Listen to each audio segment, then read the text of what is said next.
Happy September 1st, everyone. It is the beginning of Childhood Cancer Awareness Month, and this month I'm doing something a little different. I'm going to do 30 reasons why in 30 days. I want to explain via video why I'm an advocate for childhood cancer, why I'm choosing to do a fundraising event for the American Cancer Society Gold Together Initiative. Before I tell you my why, I just want to tell you a little bit about the Gold Together Initiative. It is the American Cancer Society's initiative that is specific to pediatric cancers. It was started in 2018 by Cole Eicher and his mom, Laura. And basically they decided, look, the American Cancer Society needs to start doing more for the pediatric cancer world. And through that, the Gold Together initiative was created. All of the money that is raised through Gold Together is earmarked for pediatric cancer, for childhood cancer. That is a huge win for us in this community. All that money goes towards increasing awareness, supporting families, and more importantly, raising funds for research. Just so you're aware, as of January 2023, the Gold Together Initiative has funded 44 multi-year research grants for a total of $26 million specific to childhood cancer. That is huge, and that's why I'm asking for your support. Now I kind of want to get into my why. My first why, as I was thinking about it, is why am I doing this? And I came to realize that my first why is me. My diagnosis back in 1994, when I was 13 years old, 5 days before my 14th birthday, is why I'm here today. Without that diagnosis, there's a good chance I would not be this involved in the pediatric cancer world. We often don't really care about things until it happens to us. But it shouldn't have to happen to you for it to matter to you. So again, when I was diagnosed, I had lived with back pain, severe, intense back pain that I would never have wished on my worst enemy, for basically 2 months, starting in Thanksgiving of 1993. And it progressed, it got worse, it moved, nobody knew why. I had x-rays, I had doctor's appointments, and it wasn't until January 24th, 1994, when my dad had enough. And basically I called him that morning because I couldn't stand up. I couldn't straighten my back. It literally felt like somebody had stuck a screwdriver in my back, preventing me from straightening my back. I called my dad in tears and I said, I need your help. And he rushed home from work and he carried me to the car. We went to the emergency room. We sat there for hours.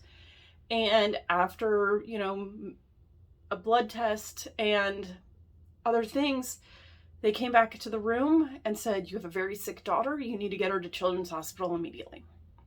It wasn't until the next day that I actually got the official diagnosis of acute lymphocytic leukemia. I was diagnosed in the 11th hour. By the time I was finally diagnosed, my bone marrow was 99% leukemia cells. Think about that. Your bone marrow, which is basically what makes up our bones, mine was 99% leukemia cells.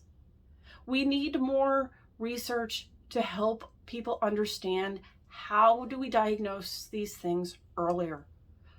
What could have been done earlier for me to be diagnosed? Somebody to be like, hey, there's something wrong with you. Let's figure it out. A lot of pediatric cancer patients are diagnosed, have delayed diagnosis for that very reason, because pediatricians don't immediately think of childhood cancer when something's wrong with their kids. And that's okay, but it's not okay, because we need to do better for these kids. We need to help these pediatricians understand we have to consider cancer. We have to consider doing blood tests. When parents keep coming in saying something's wrong with my kid, or a teenager like me is saying something's not right, we need to listen. And I do realize that, with acute lymphocytic leukemia, had they done a blood test earlier in January, it wouldn't have necessarily shown up that I had leukemia because it's a very acute onset. But at the same time, We need to be conscious of the fact that maybe we do need to repeat blood tests on people, even if they had a blood test earlier in the month, because things like this can sneak up on us. And so that's my first reason why, is my first diagnosis. I didn't want to be part of this community. No one wants to be part of the cancer community. I was thrust into this community at the age of 13.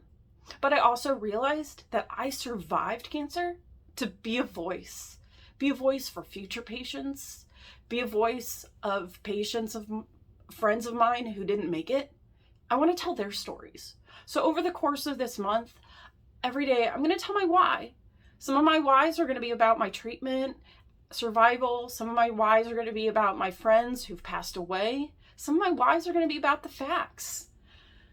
But each day you're going to hear something new. And I hope that it provides hope for you. I hope it inspires you. And I hope it just kind of brings awareness to the fact that childhood cancer is the #1 disease that kills kids. We need to wake up and pay attention to that. Because for many of these kids, they don't get that chance to survive. So that's why I'm here. And that's why I'm fundraising for the American Cancer Society Gold Together. I will be putting the link to my fundraising page in the comment section. I appreciate any support that you may give. And always remember to live your life, love your life, and cherish every moment. Bye.